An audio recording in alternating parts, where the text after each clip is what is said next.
¿Cómo están? ¿Con frío o calor? Calor, sí, ¿verdad? Sí, siempre hay calor.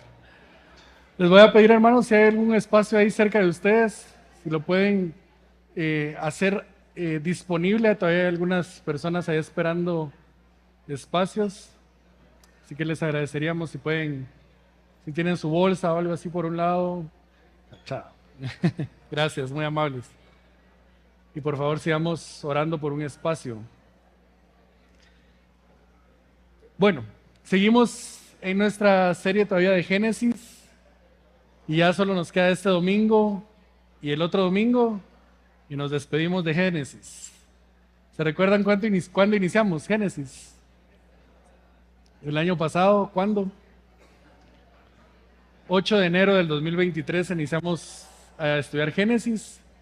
Y pues han habido algunas otras series cortas, pero básicamente hemos estado un año y medio más o menos meditando en esta preciosa historia. No solo la historia de todos los comienzos, pero la historia también de las promesas de Dios a la humanidad, cómo esas promesas impactaron a estos primeros personajes de la historia. Así que realmente ha sido un tiempo de mucha bendición para nosotros, para nuestra iglesia. Y hoy lo que vamos a ver en Génesis 49 es la bendición y profecía de Jacob hacia sus hijos. Y esto honestamente representa un poquito de complejidad. Yo lo he estado platicando con algunos para ver si no era yo el único que lo sentía. Porque realmente en cada una de las bendiciones que vemos hacia los hijos de Jacob hay toda una historia. Podríamos hacer series con cada una de esas historias, o por lo menos un sermón con cada una de ellas. Si les tengo que ser bien honesto, batallé bastante para no desviarme. Y no sé si en mi afán por no desviarme me fui al otro lado, y tal vez van a sentir por un ratito que esto es como un pequeño comentario bíblico, pero por favor sigan conmigo en la historia. Lo que estamos viendo hoy son los últimos días de la vida de Jacob, ¿verdad? Así que esa es nuestra perspectiva para hoy. Mientras oran por mí para que Dios me ayude a trasladar lo que Él ha ya revelado en su palabra, también oremos por nuestros corazones, que la palabra de Dios se encuentre en nuestros corazones tierra fértil y de mucho fruto. Así que vamos de una vez, versículos 1 y 2 de Génesis 49. Entonces Jacob llamó a sus hijos y dijo: reúnanse para que les haga saber lo que les ha de acontecer en los días venideros. Júntense y oigan, hijos de Jacob, y escuchen a Israel, su padre. Como dije, los días de Jacob en esta tierra están por terminar. Jacob sabía que estaba muriendo, no era una sorpresa para él, él ya se lo había dicho a José en el capítulo pasado. Así que en su lecho de muerte, Jacob llama a sus hijos y les dice que él les hará saber lo que les sucederá en los días venideros. Este sería el último acto de Jacob como patriarca, como heredero de la promesa que se hizo a Abraham e Isaac. Y es interesante ver que Jacob se refiere a él mismo con dos nombres. Él habla como Jacob, pero también habla como Israel. Y esto es porque recordemos que Dios había cambiado su nombre después de aquel encuentro en Génesis 32. Así que este uso de los dos nombres lo que revela realmente es una muestra de la madurez que Jacob había tenido al entender cómo Dios lo había transformado. Quizás en la mente de Jacob pasaba una frase que nosotros hemos dicho mucho: aún no soy lo que Dios quiere que sea, pero ya no soy lo que antes era. Tal vez eso estaba en la mente de Jacob. Jacob había entendido y había finalmente abrazado su identidad en Dios. Es interesante también resaltar que esta será la primera profecía conscientemente pronunciada por un hombre. Aunque quizás hay unos eventos que pudieran ser similares, como cuando Abraham le dice a Isaac: Dios proveerá el cordero para el holocausto. Realmente no vemos en el texto que nos indique que él estaba conscientemente declarando una profecía. Nosotros lo sabemos, obviamente, que esas palabras de Abraham apuntaban a Cristo, el cordero inmolado, pero no podemos saber con exactitud si eso es lo que estaba pensando Abraham, en ese momento. Así que las palabras que Jacob está a punto de decir a sus hijos tienen una relevancia no solamente individual, porque muchas de ellas hablarán del carácter de sus hijos como individuos, pero también tiene una relevancia futura y colectiva, porque recordemos que Jacob, aunque está hablando a sus hijos, realmente está hablando a lo que serían las 12 tribus de Israel. En ese sentido, entonces, las palabras de Jacob son tanto una declaración profética sobre el futuro de Israel y a la vez una declaración actual sobre el carácter humano. Así que es posible que en algunas de las historias de los hijos de Jacob nosotros encontremos muchas similitudes con nuestras propias historias. Dicho esto, veamos cuáles fueron estas palabras que Jacob dijo a cada uno de sus hijos. En primer lugar, encontramos a Rubén. Versos 3 y 4 dice: Rubén, tú eres mi primogénito, mi poderío y el principio de mi vigor, prominente en dignidad y prominente en poder. Preciosas palabras. Incontrolable como el agua. No tendrás preeminencia, porque subiste a la cama de tu padre y la profanaste, él subió a mi lecho. Rubén era el primogénito, al que por tradición le corresponderían las bendiciones más grandes. Por esa misma tradición era el primogénito quien se convertía en líder espiritual y social del pueblo. Su padre empieza estas palabras diciendo que él es sobresaliente en dignidad, él es sobresaliente en poder.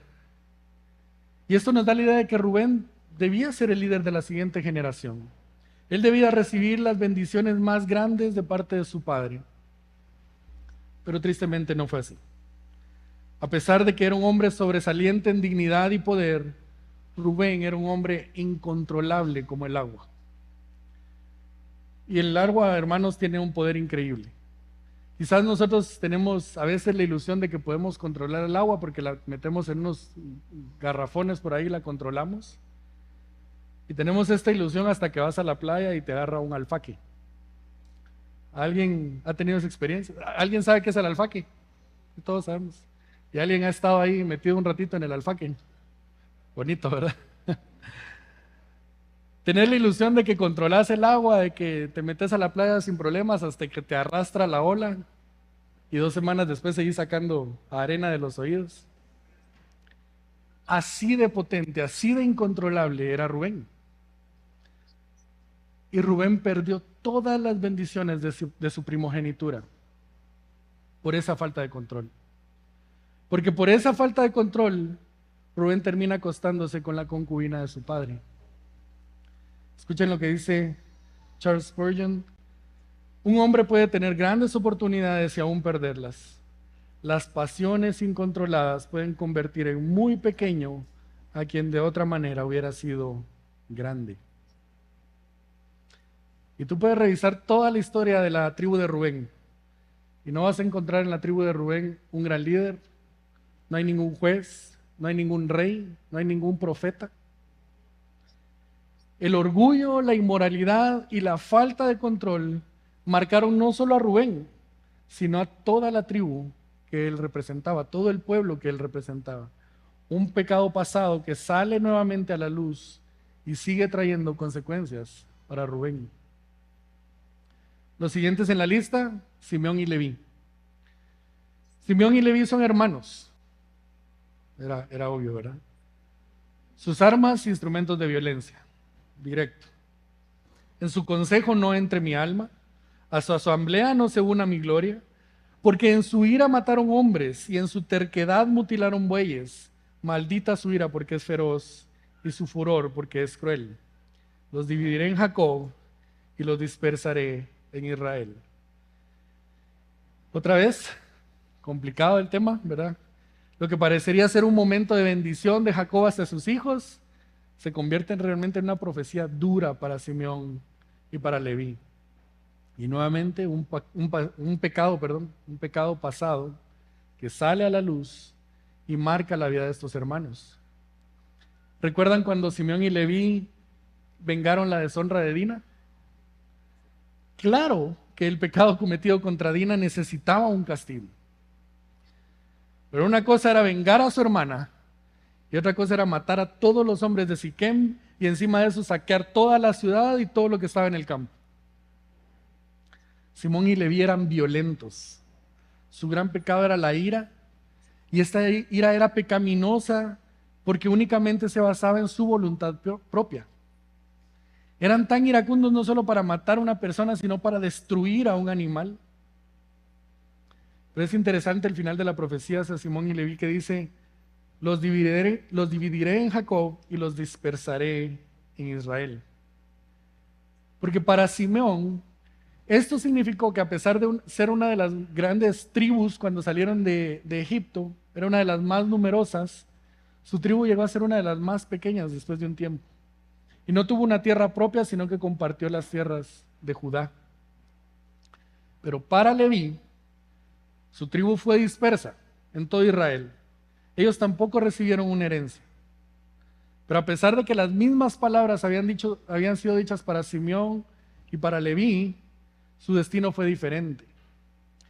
Cuando el pueblo se rebeló, levantando aquel becerro de oro, la tribu de Leví mostró confianza y fidelidad en los planes de Dios y se mantuvo al lado de Moisés. Esa fue la gran diferencia en el futuro de estas dos tribus. La tribu de Leví fue dispersa como una bendición para todo el pueblo de Israel y no recibieron herencia, no recibieron tierra. Pero Josué 13:33, vean lo que dice: pero a la tribu de Leví Moisés no le dio heredad. El Señor, Dios de Israel, es su heredad, como Él les había prometido. Continuemos con Judá, versículos 8 al 12. A ti, Judá, te alabarán tus hermanos, tu mano estará en el cuello de tus enemigos, se inclinarán a ti los hijos de tu padre. Cachorro de león es Judá, de la presa, hijo mío, ha subido, se agazapa, se echa como león o como leona. ¿Quién lo despertará? El cetro no se apartará de Judá, ni la vara de gobernante de entre sus pies, hasta que venga Silo. Y a él se da la obediencia de los pueblos. Él ata a la vid su pollino, y a la mejor cepa el hijo de su asna. Él lava el vino en sus vestiduras, y en la sangre de las uvas su manto. Sus ojos están apagados por el vino, y sus dientes blancos por la leche. Lo primero que se menciona acerca de Judá es que sus hermanos lo alabarán, y sus hermanos se inclinarán ante él. Ahora, si hacemos un poco de memoria, quizás vamos a ver que Judá no era necesariamente el modelo a seguir, ¿verdad? Cuando sus hermanos querían matar a José, ¿qué es lo que hace Judá? No, hombre, ¿para qué lo vamos a matar? Mejor saquemos un dinerito. Ni nos manchamos las manos y nos quedamos con una comisión de venta, ¿verdad? De él fue la idea, de no matarlo, sino venderlo como esclavo. Más adelante, el autor de ahí, que ya no se recuerdan de este sermón, pero pareciera como que el autor metió ese capítulo de la Biblia así, un poquito fuera de contexto. No está fuera de contexto, por cierto. Pero hay todo un capítulo de Génesis que se dedica a contarnos cómo Judá pecó con Tamar, que era su nuera, por cierto. Y él pensaba que era una prostituta. Judá no era realmente un ejemplo de vida, como pudiéramos decir. Pero justo en los siguientes capítulos de la historia de José y de sus hermanos, podemos ver que el arrepentimiento llega a la vida de Judá. El arrepentimiento aparece en su historia y empieza a tomar acciones correctas para enderezar su camino. Sin duda, la bendición que Jacob pronuncia sobre Judá es un maravilloso ejemplo, hermanos, de la riqueza de la gracia de Dios para aquellos que no la merecemos. Aún si pusiéramos en una balanza las buenas obras de Judá y del otro lado su pasado y pecados cometidos, Judá no era merecedor de esta bendición. Aún quizás podríamos pensar que en todo caso, el merecedor de esta bendición, ¿quién sería? José, tal vez. José se portó bien. José se había ganado esa bendición, tal vez. Hasta podríamos decir que esto hubiera sido como el cumplimiento máximo de los sueños de José.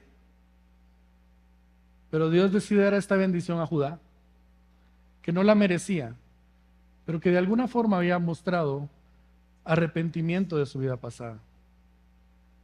La profecía que fue dada a Judá tiene una especial relevancia, porque aunque es una profecía para él y para lo que sería la tribu de Judá, es también algo más.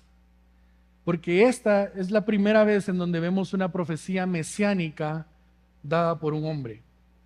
Esta profecía confirma el cuidado que Dios ha tenido desde Génesis 3:15 de cuidar, proteger y preservar cada generación de esa simiente que aplastaría la cabeza de la serpiente.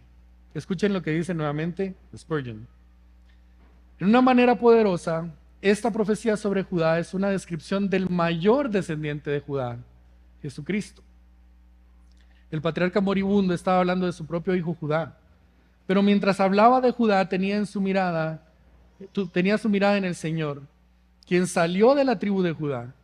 Por tanto, cada cosa que él diga de Judá se refiere a nuestro mayor Judá, nuestro Señor Jesucristo. El versículo 9 dice, cachorro de león es Judá. ¿A quién se refiere la Biblia cuando hablamos del león de la tribu de Judá?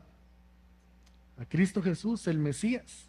El versículo 10 dice, es bien interesante porque dice, el cetro no se apartará de Judá, ni la vara de gobernante de entre sus pies, hasta que venga Silo. Y a él se da la obediencia, de los pueblos. La palabra usada aquí por Jacob es quizás la señal más clara de esta profecía. Silo hace referencia directa al Mesías. La tribu de Judá sería la tribu de la realeza de donde saldrían reyes y líderes prominentes de Israel. Pero finalmente de la tribu de Judá sería de donde saldría el Rey de Reyes y el Señor de Señores, nuestro Señor Jesús. Esta profecía dada a Judá tardó más o menos 600 años en iniciar su cumplimiento en David y los demás reyes de Judá. Pasaron más o menos 1600 años para que se cumpliera completamente en Jesús. Pero si vamos más atrás, a Génesis, pasaron 4000 años desde que esa primera promesa, desde la primera promesa hasta su cumplimiento por medio de Jesús. Pero durante todo este tiempo, durante todos estos 4000 años, Dios nunca olvidó su promesa. Y tampoco nunca dejó a su pueblo desamparado. En cada situación, en cada personaje, en cada página de la historia de la Biblia, Dios seguía confirmando y recordando su promesa a su pueblo. Sigamos avanzando en el versículo 13. Zabulón dice, habitará a la orilla del mar, y él será puerto para naves, y su límite será hasta Sidón. A la tribu de Zabulón se le conoce por ser fiel al rey David. Esta tribu fue la que más hombres proveyó para el ejército de David, y siempre estaban dispuestos a pelear, no solo por su fidelidad a David, pero su fidelidad a Dios. Versículos 14 y 15, Isacar. Isacar es un asno fuerte, echado entre los establos. Al ver que el lugar de reposo era bueno y que la tierra era agradable, inclinó su hombro para cargar y llegó a ser esclavo en trabajos forzados. Bueno, imaginemos que las últimas palabras de un padre en su lecho de muerte a su hijo son: hijo, vos sos un asno fuerte. Quizás no las palabras que quisiéramos escuchar, pero Jacob no tenía en mente lo que nosotros estamos pensando. El significado de estas palabras a Isacar es que Isacar era fuerte, era como un asno fuerte, pero quizás Isacar era demasiado dócil. Esta era una tribu trabajadora, numerosa, y por esa razón eran objeto de opresión por parte de otros ejércitos extranjeros. Siempre los ponían bajo servidumbre. Versículos 16 y 17, Dan. Dan juzgará a su pueblo como una de las tribus de Israel. Sea Dan serpiente junto al camino, víbora junto al sendero, que muerde los talones del caballo y cae su jinete hacia atrás. De la tribu de Dan salieron varios jueces, pero hay uno en especial que conocemos todos. ¿Se recuerdan? ¿Alguien recuerda quién fue como el ícono de los jueces de la tribu de Dan? Le raparon el pelo, le quitaron las fuerzas. Sansón, exactamente. Pero el versículo 17 revela algo más acerca de Dan. Dice: la serpiente junto al camino, la víbora junto al sendero, que muerde los talones del caballo y hace caer a su jinete. Estas palabras hacen referencia a que esta tribu de Dan era una tribu, por decirlo de una forma, problemática. Fue la tribu de Dan quien introdujo la idolatría a Israel. La tribu de Dan era una tribu muy astuta, pero una tribu muy problemática. Y aquí llegamos al versículo 18. Y aquí vamos a hacer una pausa y vamos a recordar. Jacob está en su lecho de muerte. Realmente le quedaba poco tiempo de vida. Los últimos versículos de este pasaje, que no los vamos a leer, nos cuentan cómo Jacob termina de hablar estas profecías a sus hijos, les da algunas órdenes acerca de su entierro, cómo quería él que lo enterraran, recoge sus pies y muere. Él ya está casi al final de su vida. Yo me puedo imaginar que en su mente estaban pasando algunas cosas. Él estaba de alguna forma viendo todas las cosas que sucederían a sus hijos, pero a la vez que estaba viendo todo lo que sucedería a sus hijos y al pueblo de Israel, también él estaba recordando y confirmando los planes de Dios para ellos y la promesa que había sido dada a su padre y a su abuelo. Y en medio de esto, Jacob tomó un respiro. Y escuchen lo que dice, versículo 18. Tu salvación espero, oh Señor. En medio de la profecía de los días venideros, Jacob recuerda y anhela lo que Dios había prometido, la salvación de su pueblo. Otra vez Spurgeon. Qué feliz respiro este. Cuando tú y yo también estemos cerca de nuestro viaje final, que seamos capaces de decir como dijo Jacob, he esperado por tu salvación, oh Señor. Hermanos, pidamos esto. Que realmente estas sean nuestras últimas palabras en esta tierra. Que este sea nuestro último pensamiento. Que nuestro último respiro, lo que tengamos en nuestra mente, es esa salvación que nos fue prometida. Al leer estas palabras de Jacob es casi imposible pasar desapercibidas aquellas palabras de Pablo también en 2 Timoteo 4:7. He peleado la buena batalla. He terminado la carrera. He guardado la fe. Ustedes saben lo que sigue, ¿verdad? Por lo demás, me espera esa salvación que Jacob también estaba anhelando. No queda duda, hermanos, la vida de Jacob había sido transformada. Versículo 19, aquí vamos a ir un poquito rápido. Versículo 19, dice a Gad, salteadores lo asaltarán, mas él asaltará en su retaguardia. La tribu de Gad también proveyó muchos soldados para el ejército de David, y aunque también fue oprimido por muchos ejércitos extranjeros, al final Dios le da la victoria. Él asalta por la retaguardia. Versículo 20, Aser. En cuanto a Aser, su alimento será sustancioso y él dará manjares de rey. Aser era una tribu que estaba situada en una región muy fértil y muy próspera. La tierra de hecho producía productos de alguna forma especiales, de manera que ellos podían proveer no solo para sus necesidades, sino también proveer de manjares especiales al rey. Versículo 21, Neftalí es una sierva en libertad que pronuncia palabras hermosas. La tribu de Neftalí es bien interesante, hermanos, porque ellos se asentaron en una parte muy clave cerca del mar de Galilea. Y ese lugar era clave porque fue ahí donde Jesús compartió muchas de sus enseñanzas. Mateo 4, 15 y 16 dice, tierra de Zabulón y tierra de Neftalí, camino del mar al otro lado del Jordán, Galilea de los gentiles. El pueblo asentado en tinieblas vio gran luz, y a los que vivían en región y sombra de muerte, una luz les resplandeció. Vaya si no eran palabras hermosas las que se pronunciaron desde la tierra de Neftalí. Jesús mismo predicando y enseñando, esa era la luz que había resplandecido en esta tierra. Ahora vamos con José. Esta es la profecía más larga. Rama fecunda es José, rama fecunda junto a un manantial. Sus vástagos se extienden sobre el muro. Los arqueros lo atacaron con furor, lo asaetearon y lo hostigaron, pero su arco permaneció firme y sus brazos ágiles por las manos del poderoso de Jacob.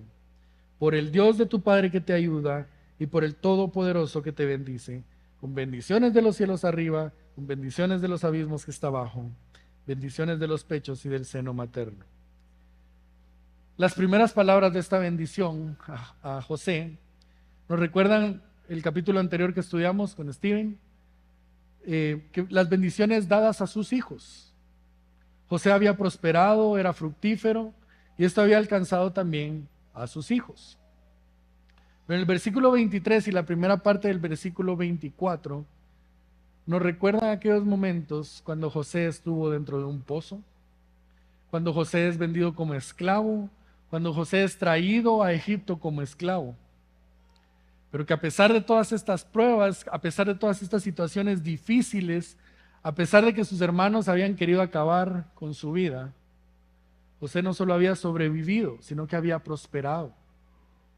Y en la segunda parte del versículo 24 hasta el final del versículo 25, Jacob en primer lugar reconoce a Dios como su Dios. Ya no como el Dios de sus padres, ya no dice el Dios de Abraham e Isaac. Jacob por sí mismo sabe quién es Dios. Y él también recuerda a José, la verdadera razón de su prosperidad, la verdadera razón de que sus hermanos no hayan completado el plan para matarle, la verdadera razón de que a pesar de que todo lo que había sucedido, José había prosperado. ¿Y cuál es esa razón? Las manos del poderoso de Jacob.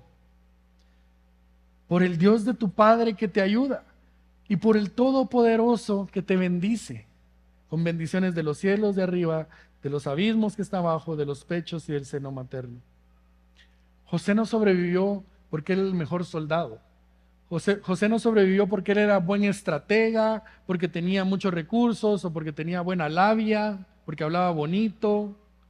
José sobrevivió y prosperó porque Dios estaba con él. ¿Recuerdan capítulo 39 cuando José llega a Egipto? Cuando José llega a Egipto y se encuentra en una situación difícil, dice la Biblia, pero Dios estaba con él. José empieza a prosperar y ¿qué dice la Biblia? Pero Dios estaba con él. Nuevamente una situación difícil, pero Dios estaba con él. Y finalmente termina otra vez prosperando, pero Dios estaba con José. Esta, hermanos, es una increíble reflexión de Jacob en sus últimos suspiros. Lo que Jacob está reconociendo aquí es que Dios le había extendido a él gracia sobre gracia. Perdón, me salté el versículo 26. Leamos versículo 26. Las bendiciones de tu padre han sobrepasado las bendiciones de mis antepasados. Hasta el límite de los collados eternos, sean ellas sobre la cabeza de José y sobre la cabeza del consagrado entre sus hermanos. Esta es la reflexión que hace Jacob en sus últimos suspiros. Y que lo que está haciendo es entendiendo que Dios había derramado sobre él gracia sobre gracia. Jacob no se había olvidado de quién él era. Jacob no se había olvidado de lo que él había hecho. Jacob no se había olvidado de cuánta gente él había engañado. Jacob estaba consciente que Dios había derramado sobre él gracia sobre gracia. Jacob sabía que el pecado había abundado en su vida, pero así como había abundado el pecado, había sobreabundado la gracia de Dios para él. La bendición de Dios para Jacob era mayor que la de sus padres, porque él reconocía de dónde Dios lo había rescatado. Jacob desea aquí que así como Dios estuvo con él, ahora esté con José y con toda su descendencia. Y finalmente, versículo 27, Benjamín. Benjamín es lobo rapaz. De mañana devora la presa y a la tarde reparte los despojos. Aunque pareciera que por estar de último tal vez no era muy importante, la tribu de Benjamín fue muy conocida en el pueblo de Israel y era conocida por una cosa: su ferocidad. Y para muestra les voy a poner dos botones, no un botón, dos botones. El primero, Saúl. ¿Se recuerdan de Saúl? El primer rey de Israel. Dicen por ahí que le gustaba bastante andar en guerra, ¿verdad? Ese hombre hizo guerra por todos lados. Y en el otro extremo, aquí tenemos a Saúl y aquí tenemos a Saulo. Que aunque dicen que después se llamó Pablo y predicó el evangelio, antes de eso, ¿qué hacía Saulo? Matar cristianos. Por eso él se le conocía a la tribu de Benjamín, porque era feroz. Después de todas estas palabras, Jacob les da a sus hijos instrucciones para su entierro. Esos son los últimos versos del capítulo que no vamos a leer en este momento. Pero básicamente él quería regresar a ser sepultado con sus padres y con Lea, su primera esposa. Después de una larga historia y después de un encuentro con Dios, ¿sabes cómo termina la vida de Jacob? Hebreos 11:21 nos pinta una escena hermosa del final de la vida de Jacob. Dice, ¿se recuerdan de qué trata Hebreos 11? Ahí vean el título en su Biblia. Los héroes de la fe, ¿verdad? Bueno, ahí está nuestro personaje Jacob también. Y dice Hebreos 11:21, por la fe Jacob al morir bendijo a cada uno de los hijos de José. ¿Y qué dice? Y adoró. El que había engañado, el que había mentido, el que había tratado de encontrar la bendición de Dios por sus propios medios, ahora termina su vida adorando. ¿Y qué dice? Apoyándose sobre el extremo de su bastón. Ese detalle es increíble, hermanos. La vida de Jacob fue profundamente impactada, hermanos, por la bendita gracia de Dios. Después de ser un mentiroso, después de ser un engañador, Dios se encuentra con él, lo toca y su vida cambia. La historia de Jacob finalmente no es la historia de un hombre sin pecado y sin mancha y que por eso lo encontramos en la historia de los héroes de la fe. Todo lo contrario. La historia de Jacob fue la historia de un hombre que a pesar de lo que él era, Dios se encontró con él. Y ese encuentro glorioso marcó su vida, la vida de sus hijos y la vida de generaciones más adelante. Jacob termina su vida cojeando con un bastón. Y ese, hermanos, para Jacob era el recordatorio que Jacob había sido conquistado por Dios. Jacob había sido gobernado por Dios y Jacob había vencido. La fuerza de Jacob realmente estaba en su debilidad. El bastón de Jacob no era el recordatorio de un fracaso, sino de la mayor victoria de su vida al haber sido encontrado por Dios. Nuevamente, Jacob está en esta famosa lista de los héroes de la fe en Hebreos 11. Y yo estoy seguro que si hoy Jacob estuviera presente aquí con nosotros, y Dios nos permite un día hacerle esa pregunta a Jacob, pero ¿saben lo que hoy diría Jacob? Él nos diría algo que nosotros hemos cantado mucho y que hoy lo vamos a cantar. Jacob se pondría aquí y diría, no fui yo, sino Cristo en mí. Jacob terminó su vida adorando a Dios y clamando por su salvación. Al inicio yo dije que las palabras que Jacob iba a expresar a sus hijos no solo eran una declaración profética para el pueblo de Israel, pero también una declaración del carácter humano. Y quizás algunos de nosotros encontramos similitudes con esas historias. Quizás ha habido pecado en tu vida y eso te ha hecho perder oportunidades como a Rubén. Quizás has luchado con problemas de ira como Simeón y Leví. Quizás has tenido mucha opresión como Isaacar. O quizás como algunos otros hijos de Jacob, Dios te ha bendecido con algunas cosas materiales. Quizás Dios te ha puesto en un lugar de honra. Quizás Dios te ha hecho un líder. O quizás tu vida ha sido muy diferente a estos dos ejemplos. La verdad, hermanos, y lo que aprendemos de esto, es que independientemente de tu situación actual o aún de tu pasado, Dios te ha tomado en cuenta para sus planes. Tu vida, hermano, es significativa para los planes de Dios. Cada situación que tú has vivido o aún que estás viviendo, Dios la ha diseñado para obrar su plan perfecto en tu vida. Ninguno de ellos realmente merecía ser heredero de la promesa. Pero Dios, en su infinita sabiduría, en su infinita misericordia, toma a este grupo de 12 hombres imperfectos, llenos de errores, con historias pecaminosas, y redime esas historias, y cambia sus corazones, y los usa para sus planes eternos. El plan de Dios con los hijos de Jacob no era solamente darles bendiciones materiales. El plan de Dios no era solamente asegurar que tenían dónde vivir y qué comer. Eso era parte de algunas de las promesas que ellos recibieron. Pero finalmente, hermanos, estos 12 hermanos, estos 12 hombres, eran simplemente otro eslabón en la cadena más grande de una promesa de redención para todo el mundo. La vida de estos 12 hermanos es otro escalón por medio del cual Dios sigue revelando su plan de salvación. Y querido hermano, la buena noticia para nosotros hoy es que nosotros también hemos sido hechos herederos de esa promesa. Esa promesa no se quedó en los hijos de Jacob. Esa promesa no se quedó con las 12 tribus de Israel. Esa promesa nos alcanzó a ti y a mí. Vean lo que dice Gálatas 3:7. Así que los verdaderos hijos de Abraham son los que ponen su fe en Dios. Y después versos 28 y 29 dice, no hay judío ni griego, no hay esclavo ni libre, no hay hombre ni mujer, porque todos son uno en Cristo Jesús. Eso es lo que orábamos hoy, que en la diversidad podamos ser uno en Cristo Jesús. Y así, ustedes son de Cristo. Entonces son descendencia de Abraham, herederos según la promesa. Ni esos 12 hombres, ni Jacob, ni Abraham, ni Isaac, ni Alejandro, ni Roger, ni Pedro, nadie lo merecía. Pero por su misericordia, y si tú has puesto tu fe en Cristo Jesús, tú eres receptor de esa promesa.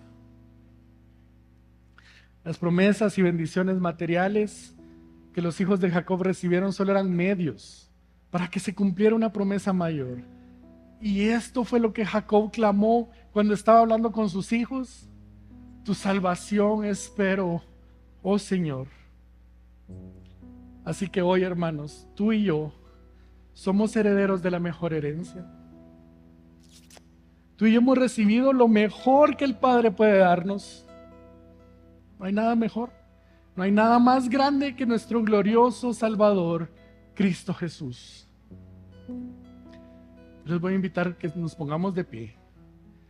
Así como Jacob, en esa preciosa escena donde Jacob está al final de sus días, adorando y a la vez recordando lo que Dios había hecho con él, con ese bastón en la mano. Terminemos este tiempo adorando a nuestro Señor Jesús, porque Él está obrando en nuestras vidas, porque cuando nosotros somos débiles, Él es fuerte, porque cuando estemos pasando por momentos difíciles, tenemos la mejor herencia. Él es nuestro Dios y nosotros somos su pueblo.